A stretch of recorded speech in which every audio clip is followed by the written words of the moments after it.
If you don't know me, I've known Steve for a very long time.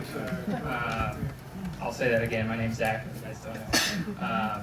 I've known Steve for a very long time, and just honored to be one of his groomsmen, and honored to be a friend. I prepared stuff on my phone because I can't remember all this stuff. So Steve and I have known each other for a long time. We were in the same classes from about 6th grade forward. We had the same teachers, and then took like honors classes together every day.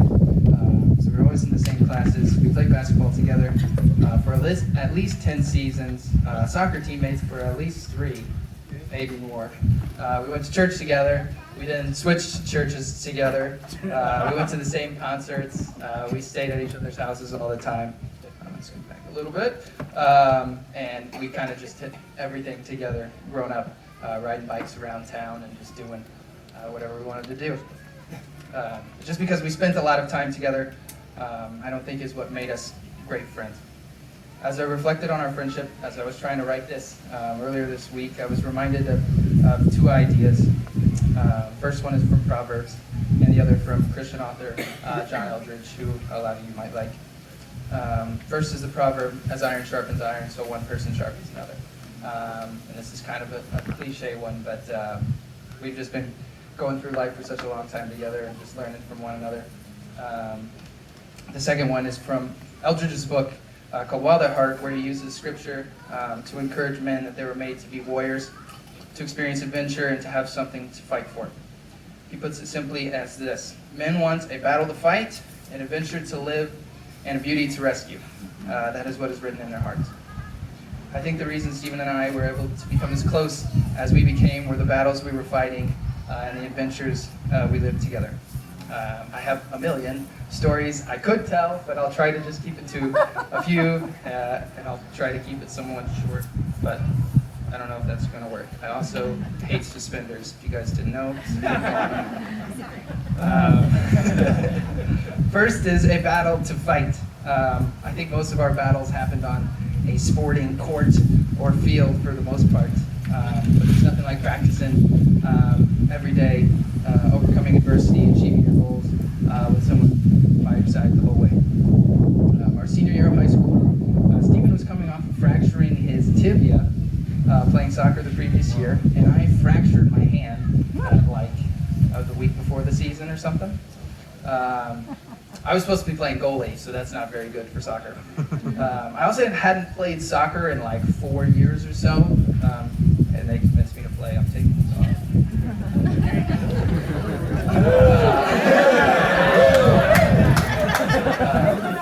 Anyway, we endured through an exciting season. I play with a club on my hand. Steven's kind of the captain and the leader of the team. And we were able to win our conference for the first time in a few years, and win a sectional game, something we hadn't done in a long time. I ended up playing defense instead of goalie. Steven had to score like 5 or 6 goals in a game when we had 3 or 4 guys taking the ACT one Saturday morning. And ultimately, I got to assist Steve's game-winning goal in our last win on a throw-in. Best goal I ever saw, dude. But soccer season ends, and that was a great battle. On to basketball. Stephen had never played a minute of varsity basketball when he got too hard. He missed the last season, did break his leg, so we'll give him that one. And I was going to be the only returning senior on the team that wasn't expected to be as good as we had in the past. You know, another battle coming up for us. Beginning of the year, the coaches told Stephen he probably wouldn't play. I think that was kind of tough to hear for him, but also for me, because we just played basketball together for so long. I'm glad to say I think I was at least partly the reason he decided to stay on the team after talking with him a little bit and was going through, like, you know, you can only do what you can do, and I'd love to keep playing with you. I knew he could bring something to the team. But by the end of the year, he's starting with a broken nose in the game before, in our sectional championship game. And that game kind of felt like a finale of sorts to kind of all of our competing together. We ended up winning. It was a lot of fun. And I remember Steve telling me that he basically couldn't see.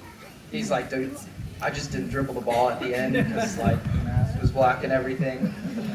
So he was just trying to get rid of the ball and not turn it over. We ended up winning that one, and that was fun. But we never had ideal conditions to get the job done, but we found a way to battle and persevere together and had a lot of fun. As far as adventures go, so we went through battles, now we're going to adventures. I'll try to share just this one, but I might start going into something else.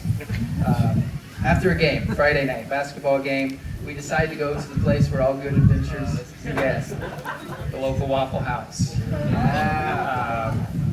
So we're heading there. A snowstorm, ice storm begins. We didn't know it was coming really, but we're just driving. We see a car that has slid off the road. It's kind of off in the snow. We realize like 30 seconds later, we're like, oh, that was one of our friends. We just didn't recognize the car. We're like, oh, that wasn't back there. They're probably all right. Another 30 seconds later, we start to slide. Steven's like, I can't drive right now. Like, I can't steer. And we just slowly rotate. We keep sliding forward. I'm like, just try like tapping the brakes a little bit. Maybe it'll catch on to something. You know? But we just come like slowly to a stop.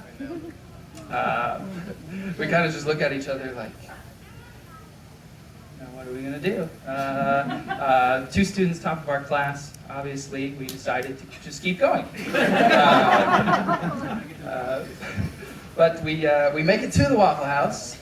Eating in the Waffle House, we watch another one of our friends get into a minor accident in the intersection when a car slides into them, knocking off their side window. So we're sitting there. I lost myself on here. We get a call from my parents saying that they shut down the US 36, the main road. There's a hill that we have to take to get up to our houses. They shut it off. Too much ice and cars go up there. So we're trying to figure out what to do. I'm fully prepared to sleep in a Waffle House in this evening. What ends up happening is my parents and Steven's parents end up pitching together to get us a couple hotel rooms. So we walk across US Highway to get to the hotel. We then walk through the snow to go to a Walmart and buy like clothes to sleep in because we just came from a game. We're still all nasty. So that was an unexpected adventure for sure, but one that I'll always remember. Through those battles, through those adventures, which kind of in the end were low stakes, they were games, they were fun times we had, not too life-changing. We were really able to grow closer as friends and also as individuals. We learned lessons about discipline, hard work, and character, and we also had fun, because that is how God created us to live, a life of battles and adventures together. The last part of that quote that I read earlier on, God also created men to live a life where we pursue beauty. The last part of the quote is that men want a beauty to rescue. And I'm not saying that you needed rescuing by any means, but I think rather he's referencing the story of Christ and his church, the story of any hero defeating evil and saving the beauty. In this case, the beauty that she found Stephen is your new wife. So if you get anything from this, is that I'm very grateful for you and our adventures and our battles and our friendship. Grateful to be your friend and to continue to be your friend. I'm proud of you, somebody that I look up to in pretty much every way, except for like literally, physically. But, I look forward to continuing to sharpen each other as men. And lastly, I just want to encourage you to keep on finding battles to fight and adventures to live out, and to continue the pursuit and the care of the beauty that you found. Steve and Jasmine, I love you guys, and I'm proud of you. And congratulations.